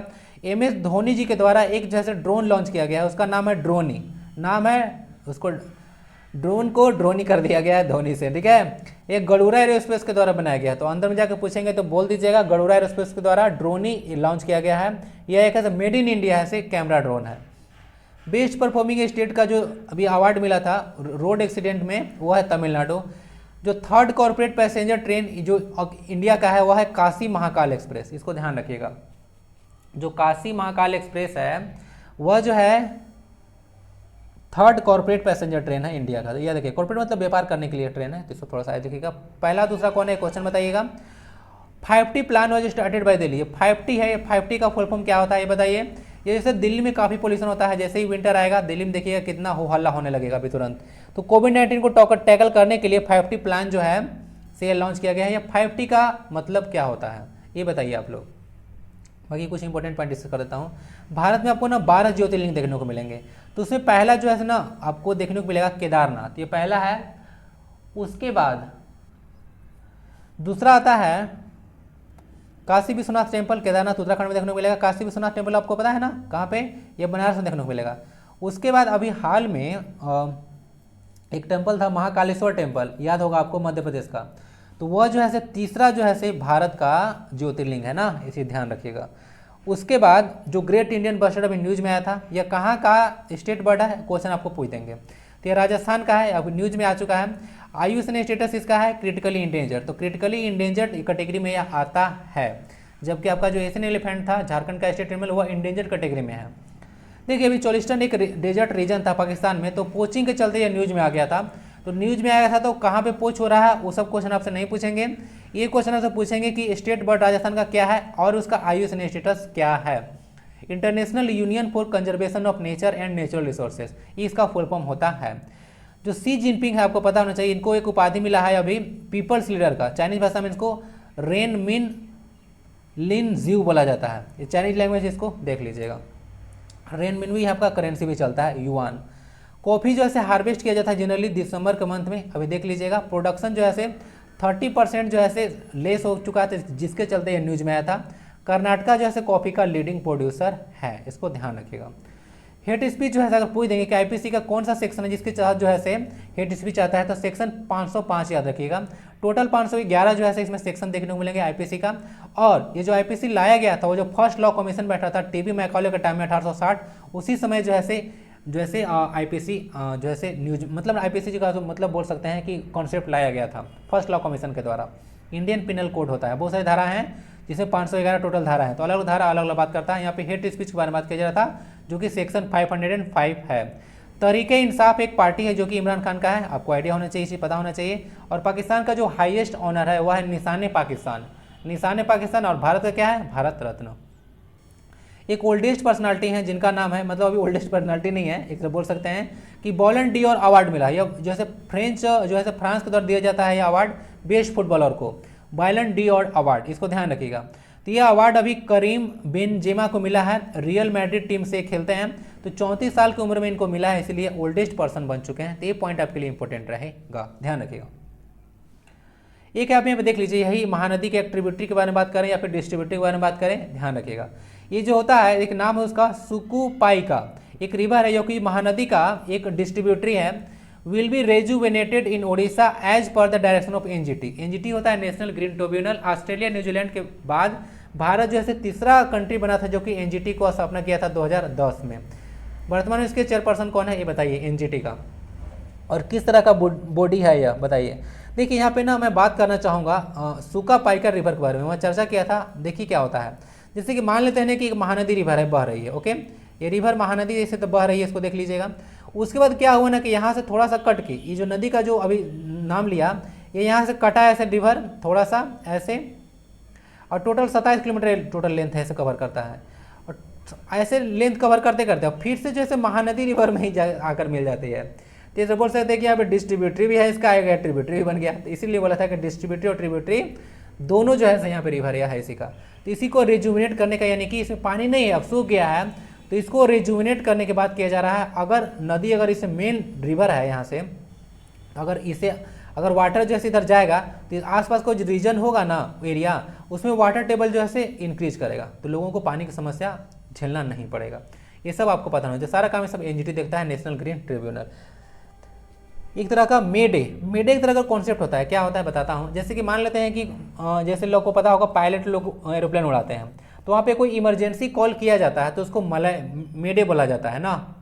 तो रेडियो कम्युनिकेशन किया जाता है पायलट के द्वारा, तो वह एयर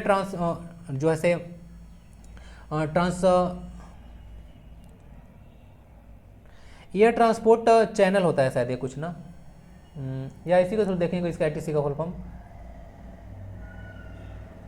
आज ना भूल गया टीसी का फुल फॉर्म, इसको ना पीडीएफ में डाल दूंगा, मुझे एक्चुअली याद नहीं है, रियल बोलूँ तो मुझे याद नहीं है। तो यही था कि जो मेडे होता है एक तरह का रेडियो कम्युनिकेशन किया जाता है पायलट के द्वारा इमरजेंसी में, तो उस कॉन्सेप्ट का नाम मेडे होता है, जो कॉल होता है उसको मेडे कहा जाता है। शायद एयर ट्रांसपोर्ट कम्युनिकेशन होना चाहिए इसका फुल फॉर्म, पीडीएफ में डाल दूंगा। गुजरात गवर्नमेंट जो है सभी जो है एक इंटरेस्टिंग न्यूज आया था, देख लीजिएगा। तो ये बोला है कि कभी भी ना तो फाइन नहीं लेगा, अभी 27 अक्टूबर तक फाइन नहीं लेगा। अगर कोई लोग जो हैं ट्रैफिक रूल अगर वायलेट करते हैं तो फाइन नहीं लेगा। आइए भाई झारखंड में दिखाते हैं, ट्रैफिक जो सिग्नल पुलिस होगा ना उसको 5-5 लोग ऐसे एक बाइक पर बैठ के जाते हैं और हाथ दिखा दिखा के पार होते हैं कि देखो मैं जा रहा हूँ, पकड़ो जरा। तो अगर आइएगा झारखंड में तो पता चलेगा। तो गुजरात में ऐसा किया गया है दिवाली को लेकर, तो देख सकते हैं। थोड़ा सा न्यूज़ पता होना चाहिए, थोड़ा सा एक अलग ही तरह का लगा न्यूज़। एक तरह का देखिए यहाँ पे पाखो टाइगर जो है सफारी प्रोजेक्ट है, प्रोजेक्ट लाया गया था पाखरो टाइगर सफारी प्रोजेक्ट, जो कि कॉर्बेट टाइगर रिजर्व में लाया गया था। इसके तहत क्या हुआ था कि यहाँ पे ट्री काटा जाना था, बट जो है यहाँ से ना 6000 से ज़्यादा ट्री काट दिया गया। तो इसको जो एनजीटी बोला कि भाई आप लोग ऐसे बंद करो, इसको जो प्रोजेक्ट ला रहे हो पाखरो टाइगर सफारी प्रोजेक्ट बंद करो।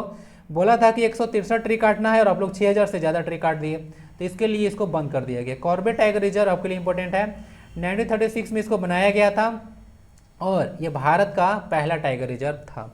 बाकी वैली ऑफ फ्लावर भी यहीं पे देखने को मिलेगा, यूनेस्को वर्ल्ड हेरिटेज साइट ना, valley of flower national park Uttarakhand में ही है। इंडियन वुमेन देखिए एक न्यूज़ है यहाँ पे, थोड़ा सा पता होना चाहिए कि लगभग 87 से 89% जो वुमेन है वो घर में ही टाइम अपने व्यतीत करते हैं, ये एक न्यूज़ था। उसके बाद India become a member of FATF, financial action task force होता है, आपको पता होना चाहिए। पाकिस्तान को अभी ग्रे लिस्ट में डाल दिया गया था, तो इंडिया जो है से मेंबर बना है 2010 में, और बाकी ऑब्जर्वर का स्टेटस इसको 2006 में मिला था। तो 2006 से हम लोग ऑब्जर्वर का स्टेटस मिला था, तो ऑब्जर्व करते करते पूरा हम लोग उड़ा के ले गए इसको, ठीक है। चलिए, तो एपीटीएफ को फुल फॉर्म याद रखिएगा, फाइनेंशियल एक्शन टास्क फोर्स होता है। जो फाइनल ओवर था अभी तो पता होगा, T20 वर्ल्ड कप चल रहा था ऑस्ट्रेलिया में, तो वहाँ मेलबर्न में आपको पता होना चाहिए कि जो वर्ल्ड कप चल रहा था, तो उसमें जो फाइनल ओवर जो है फेंका गया था मोहम्मद नवाज के द्वारा, या पाकिस्तान के प्लेयर हैं, तो विराट कोहली के द्वारा काफ़ी धोया गया था पाकिस्तान के प्लेयर को, तो पता होना चाहिए। इंडियन ओरिजिन का एक ब्रिटिश फाइनेंस मिनिस्टर बनने वाला है, ये क्वेश्चन काफ़ी इंपॉर्टेंट बनेगा। ऋषि सुनक इनका नाम है, तो ऋषि सुनक जो है आपको पता होना चाहिए, ये जो है अगली बार जो है ब्रिटिश के जो प्राइम मिनिस्टर बनने वाले हैं। इनका अभी वर्तमान में पोर्टफोलियो क्या था, ये जो वर्तमान में जो मोरिस जॉनसन यहाँ पे जो अभी देखने को मिलेंगे, यहाँ पे जो प्राइम मिनिस्टर है, उनमें जो है से अभी ये फाइनेंस मिनिस्टर के पद पे हैं। तो स्टेटमेंट बेस्ड इसे क्वेश्चन आपका बनेगा। तो अभी वर्तमान में फाइनेंस मिनिस्टर थे, बाद में जाकर यह प्राइम मिनिस्टर बनेंगे। क्वेश्चन देखिए आज न्यूज ज़्यादा हो गया था। 36 सैटेलाइट जो है यूके का लॉन्च किया गया है ना, किसके द्वारा यह किया गया है? ये वन वेव का सैटेलाइट है यूके का, इसको देख लीजिएगा। यह जैसे किया गया इसरो के द्वारा था, काफी इंपोर्टेंट बनेगा इसरो। यह जैसे कौन रॉकेट लेकर गया? तो 36 सैटेलाइट ले जाना आसान काम नहीं है, तो यह बाहुबली के द्वारा लेके गया है। जय जयकारा। जियो सिंक्रोनस लॉन्च व्हीकल इसका नाम होता है। मार्क 3 जिसको बाहुबली के नाम से जाना जाता है, इसरो का सबसे जो हैवीएस्ट रॉकेट बोल सकते हैं, फिर से वही बात, हैवीएस्ट रॉकेट जो है बाहुबली है। तो श्री हरिकोटा आंध्र प्रदेश सतीश धवन अंतरिक्ष जो है स्पेस सेंटर से इसको छोड़ा गया था, सक्सेसफुल हो चुका है। ओके चलिए, बासमती राइस जो है अभी देखिए जीए टैग को लेकर इसमें चर्चा चल रहा था। 7 राज्य में है जो है हरियाणा, पंजाब, जम्मू एंड कश्मीर, हिमाचल प्रदेश, दिल्ली, उत्तर प्रदेश और उत्तराखंड में इसको उगाया जाता है। तभी जीए टैग के बारे में चर्चा हो रहा था, तो फिर से न्यूज में आएगा तो चर्चा करेंगे। जो अभी वर्तमान में साइक्लोन आया था, अभी पता होगा बे ऑफ बंगाल उड़ीसा कोस्ट पर इसको हिट किया था। उस जो साइक्लोन का नाम क्या था? उसका नाम था सितरंग, और नाम जो सितरंग दिया गया था थाईलैंड। एक क्वेश्चन इंपॉर्टेंट बनेगा कि जो साइक्लोन का नाम सितरंग है वह किसके द्वारा दिया गया? तो यह थाईलैंड के द्वारा दिया गया था। होम मिनिस्ट्री जो है अभी कैंसिल, होम मिनिस्ट्री अभी देखिए क्या किया है, FCRA के तहत जो फॉरेन कंट्रीब्यूशन रेगुलेशन एक्ट होता है, 2 NGO है जो कि इंदिरा गांधी हेड करती थी, नाम है उसका राजीव गांधी फाउंडेशन और राजीव गांधी चैरिटेबल ट्रस्ट। 2 का लाइसेंस जो है कैंसिल कर दिया गया, रद्द कर दिया गया, एन्यूल कर दिया गया है। FCRA का फुल फॉर्म रहेगा important, foreign contribution regulation act ना, इसको ध्यान रखिएगा। और एक क्वेश्चन इंपॉर्टेंट बनेगा कि जो एथलेटिक इंटीग्रेटेड यूनियन है AIU, उसके तहत इंडिया में सेकेंड स्थान पे है डोपिंग के मामले में। सबसे ज़्यादा जो लोग हैं जो डोपिंग करते हैं वह रसिया है, सेकंड पे आपका इंडिया है। तो 62 प्लेयर जो है डोपिंग में पाए गए हैं और रसिया में 87 प्लेयर, तो इस तरह से हम लोग सेकंड स्थान पे हैं। डोपिंग क्या होता है, आपसे अगर टर्म को क्लियर करूँ तो जो लोग नशीली दवा लेते हैं, जैसे कि होता क्या है कि अगर दवा ले लेते हैं ना तो आप लोग कैपेसिटी बढ़ जाता है, तो गेम या स्पोर्ट्स में आप लोग जीत जाते हैं कोई चीज़, तो प्लेयर के बाद में टेस्ट भी किया जाता है, कहीं अपना कैपेसिटी बढ़ा तो नहीं लिए हैं, तो आप लोग भी कोई ऐसा दवाई ले लीजिए जो कि पढ़ने में आपका कैपेसिटी बढ़ जाए। ओके देख लीजिएगा, इस तरह से आया है। और हमारा इंडिया में नाडा है, नेशनल एंटी डोपिंग एजेंसी, जो कि ये सब हरकत को देखता है। हेडक्वार्टर इसका दिल्ली में है। और वर्ल्ड में एक बॉडी है जो कि सारा एक्शन को देखती है कि कोई प्लेयर ले रहा है या नहीं ले रहा है, ये सब इलीगल है। आप लोग जो है ऐसे कोई गेम या स्पोर्ट्स में ये सब काम नहीं कर सकते हैं, क्योंकि मान लेते हैं कि एक नॉर्मल प्लेयर है जो कि खेल रहा है, उसका अपन नेचुरल कैपेसिटी जितना है, प्लस में आप कैपेसिटी बढ़ा के जैसे कोई काम कर दिए तो गलत बात है। तो वाडा है इसका, मॉन्ट्रियल कनाडा में इसका हेडक्वार्टर देखने को मिलेगा ना। मॉन्ट्रियल प्रोटोकॉल कब हुआ था या किससे रिलेटेड है बताइए क्वेश्चन। तो मॉन्ट्रियल कनाडा में इसका हेडक्वार्टर है। That's it for this class, see you in the next part. तो वीडियो कैसा लगा फीडबैक जरूर दीजिएगा, बहुत मेहनत करना पड़ा और तो आज मैं थक गया बनाते बनाते। आप लोग वीडियो के ड्यूरेशन में देख रहे हो, थोड़ा सा मैं लो हो गया था आज। तो वीडियो को लाइक जरूर दे दीजिएगा और हो सके तो चैनल को सब्सक्राइब जरूर कर दें फर्स्ट टाइम विजिट कर रहे हो तो, और फीडबैक जरूर दीजिएगा, काफ़ी इंपॉर्टेंट रहता है। PDF टेलीग्राम से डाउनलोड कर लीजिएगा। नेक्स्ट पार्ट का वेट कीजिए। अभी ये वीडियो अल्टरनेट आ रहा है, तो मुझे तो ये भी पता नहीं है कि लोग जो है से ये वीडियो को एंड तक देखते हैं या नहीं देखते हैं। यहाँ तक आते हैं तो आपको जय हिंद जरूर लिख देना है कमेंट बॉक्स में, अच्छा लगता है मुझे। और कुछ क्वेश्चन का आंसर दीजिएगा तो और भी अच्छा लगेगा, यानी कि सोने पे सुहाएगा, आइसिंग ऑन केक। ओके, वंदे भारतम, जय हिंद।